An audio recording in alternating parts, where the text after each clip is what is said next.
بسم اللہ الرحمن الرحیم نحمده ونصلی ونسلم علی رسولہ الکریم وعلی آلہ الطیبین واصحابہ الطاہرین اما بعد۔ حضرات گرامی، خاص کر کے وہ طلباء جو امتحان دے کر اپنے گھروں کو جا رہے ہیں،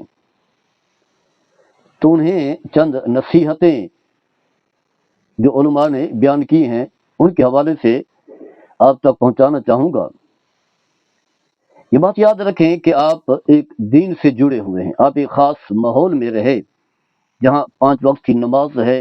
تلاوت قرآن ہے، اللہ کا ذکر ہے، مسجد ہے، عبادت ہے، آپ دین پڑھ رہے ہیں، آپ قرآن و حدیث پڑھ رہے ہیں، آپ تفسیر پڑھ رہے ہیں، آپ حدیث پڑھ رہے ہیں۔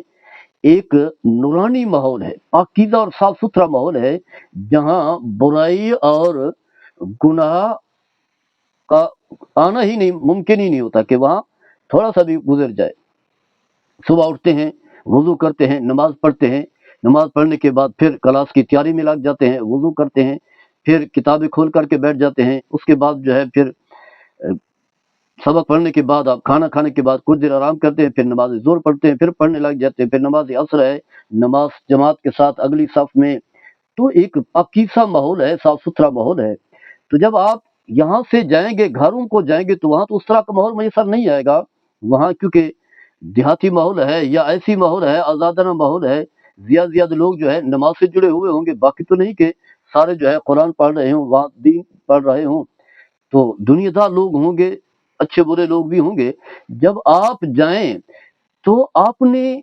جو ایک ماحول میں رہے، اس ماحول کے اثرات جو ہے وہ نظر آنے چاہیے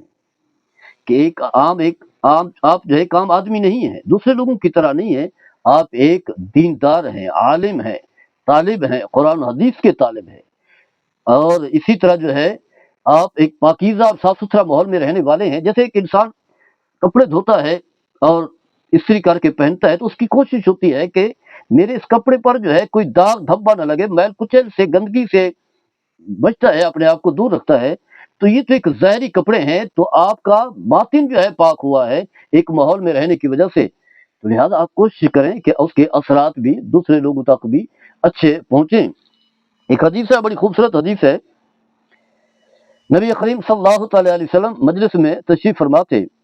تو سامنے سے ایک شخص جو ہے وہ گزرا، جو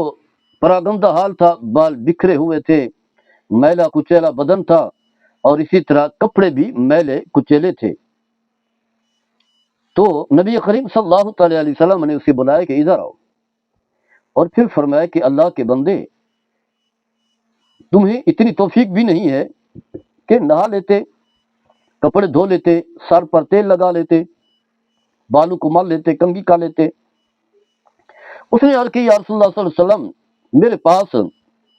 اتنی ساری بکریاں ہیں، گھوڑے ہیں، اونٹ ہیں، غلام ہیں، یعنی دولت کا ڈھیر ہے۔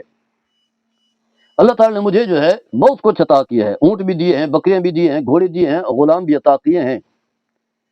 مالدار اور کھاتا پیتا ہوں، لہذا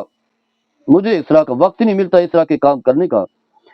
تو نبی کریم صلی اللہ تعالی علیہ وسلم نے فرمایا کہ جب اللہ نے آپ کو اتنی ساری نعمتیں عطا فرمائی ہیں،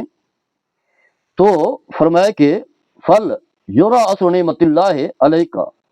پھر اللہ نے یہ جو مال و دولت عطا فرمایا ہے، تو اس کی نعمت کا اور اس کے عطا اور اس کا کرم جو ہے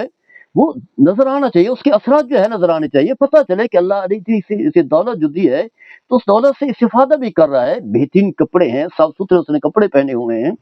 اسی طرح جو ہے وہ غسل کیا ہوا ہے۔ یعنی بعض ہے دولت ہوتی ہے تو پھر انسان اپنی ذات پر بھی استعمال کرتا ہے، لیکن اس کا کوئی اثر نظر نہیں آ رہا تھا۔ تو یہ تھا، یہ آپ کا حکم تھا شخص کے لیے جس کے پاس بکریاں تھیں، اونٹ تھے، اور اسی طرح جو ہے غلام تھے۔ تو بتانا یہ ہے کہ اللہ تعالیٰ جب نعمت عطا فرمائے تو اس نعمت کا اظہار بھی ہونا چاہیے۔ اسی طرح اللہ تعالیٰ نے آپ کو نعمت جو دولت کی نعمت عطا فرمائی وہ ہے علم، اور علم بھی قرآن و حدیث کا علم ہے، کوئی باقی چیزوں کا علم نہیں ہے جسے عام طور پر جو ہے فن کہا جاتا ہے۔ یہ علم ہے جس میں تقویٰ ہے، تزکیہ ہے، قرآن ہے، حدیث ہے، فقہ ہے،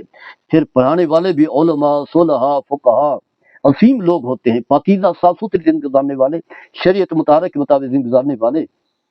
تو لہذا جب آپ اپنے گھر میں جائیں تو آپ باقی لوگوں سے منفرد جو ہے نظر آنے چاہیے۔ آپ باقاعدگی سے، آپ کے کپڑے صاف ستھرے ہوں، غسل کریں اور نمازوں کا اہتمام کریں، باقاعدگی سے مسجد میں سب سے پہلے پہنچیں، کوشش کریں کہ وہاں جا کر کے اذان پڑھیں، اگر پہلے سے مؤذن موجود ہے تو ٹھیک، ورنہ خود اذان پڑھیں، اگر امام موجود ہے تو ٹھیک، ورنہ خود جو ہے امامت کرائیں، پہلے مسجد میں ہوں، اگلی صف میں بیٹھیں، بلکہ کوشش کریں کہ اپنے ساتھ کچھ اور لوگوں کو بھی لے کر کے جائیں نماز کے لیے، یعنی جو نماز نہیں پڑھتے یا جو پڑھتے ہیں انہیں ساتھ لے کر کے چلیں، اور چلو بھائی نماز کے لیے چلو۔ اسی طرح جو ہے لوگوں کو نیکی کی دعوت دیں، عمل صالح کی دعوت دیں۔ اس کی وجہ یہ ہے کہ اب آپ اس مرتبے پر پہنچ چکے ہیں جسے کہا جاتا ہے کہ آپ عامر اور ناہی یعنی داعی جو ہے بن چکے ہیں، مصلح بن چکے ہیں۔ تو آپ دعوت کا کام کریں تاکہ آپ کے گھر والوں کو پتہ چلے کہ ہم نے جس بچے پر خرچ کیا ہے، جو ہم نے جس مقصد کے لیے وقف کیا ہے، اس مقصد کے نتائج جو ہے وہ ظاہر ہو رہے ہیں، ہمارا بچہ نیک اور صالح بن گیا ہے۔ آپ کی صحبت اچھے لوگوں کے ساتھ ہو، اور کوشش کریں جو کچھ آپ نے پڑھا ہے اسے ایک تو وہاں جا کر کے یاد بھی رکھیں، اور اسی طرح جو ہے والدین کی خدمت کریں۔ اللہ تعالیٰ نے آپ کو موقع دیا ہے، عام طور پر دین پڑھنے والے لوگ جو ہیں دور چلے جاتے ہیں، دوسرے شہروں میں چلے جاتے ہیں، تو انہیں والدین کی خدمت کرنے کا موقع نہیں ملتا۔ تو اب موقع ہے 2 ماہ 2.5 ماہ یا ایسے قوم و بیش جب آپ گھر میں رہیں تو والدین کی خدمت کریں، ان کے پاس بیٹھیں، ان کی باتیں سنیں، اور اسی طرح بہن بھائی ہیں، رشتہ دار ہیں، پڑوسی ہیں، آپ کے جو خاندان کے قبیلے کے برادری کے لوگ ہیں جو قرب جوار میں رہنے والے ہیں، ان سے جا کر کے اچھے انداز سے ملیں، ان سے محبت سے ملیں، اور انہیں جو ہے اللہ کا پیغام پہنچائیں، نماز روزے کی تبلیغ کریں۔ تو الخاص بری صحبتوں سے کم از کم بچیں، بری صحبت نہ ہو جیسے پہلے تھی۔ آپ کے جو پرانے دوست ہیں ان سے جو ہے الگ تھلگ ہو جائیں، چاہے آپ کے کالج کے دوست ہیں، اسکول کے دوست ہیں، یا ویسے ہی دوستیاں پہلے بنی ہوتی ہیں، اب دوستیاں وہ والی نہیں ہونی چاہیے۔ اس کی وجہ یہ ہے کہ بری صحبت کا اثر بھی انسان کو برا بنا دیتا ہے، اس کے برے اثرات ہوتے ہیں، جیسے کہ نبی کریم صلی اللہ تعالی علیہ وسلم کا فرمان ہے، فرمایا کہ اچھے دوست کی مثال ایسی ہے جیسے عطار ہے، خوشبو بیچنے والا۔ جب آپ اس کے پاس جاتے ہیں تو آپ اس سے خوشبو خرید کرتے ہیں، یا وہ آپ کو بطور تحفے کے دیتا ہے، نہ آپ خرید کریں نہ بھی دے، جب وہاں سے نکلتے ہیں تو آپ کے جسم پر جو ہے خوشبو ہوتی ہے، یعنی وہاں عطار کے پاس جانے کی صورت میں، اس کی دکان پر جانے کی صورت میں آپ کا فائدہ ہی فائدہ ہوتا ہے۔ لیکن فرمایا برے دوست کی مثال ایسی جیسے آگ جھانکنے والا، بٹی جو ہے جھانکنے والا جو ہے وہ جلانے والا۔ فرمایا جب آپ اس کے پاس بیٹھتے ہیں تو چنگاری آتی ہے، آپ کے کپڑے جل جاتے ہیں، چنگاری نہ بھی ہے تو برا جو ہے وہ دھواں آئے گا جو آپ کے لیے پریشانی کا ذریعہ بنے گا۔ تو کوشش یہی ہو کہ آپ کی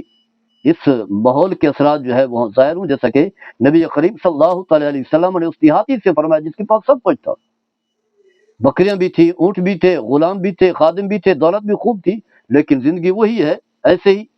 پھٹے پرانے کپڑے ہیں، کوئی جسم پر جو ہے صفائی نہیں ہے، میل کچیل ہے، بال بکھرے ہوئے ہیں، تو کوئی پتہ ہی ایسے محسوس ہوتا ہے کہ شاید یہ غریب آدمی ہے، تنگ دست ہے۔ تو آپ نے اسے فرمایا کہ جب اللہ نے نعمت عطا فرمائی، نعمتوں کا اظہار بھی ہونا چاہیے، تو یہی اظہار جو ہے آپ پر بھی ہو، اس کے اثرات جو ہے وہ ظاہر ہونے چاہیے۔ اللہ تعالیٰ ہم سب کو عمل کرنے کی توفیق عطا فرمائے۔ ہما علیہ السلام۔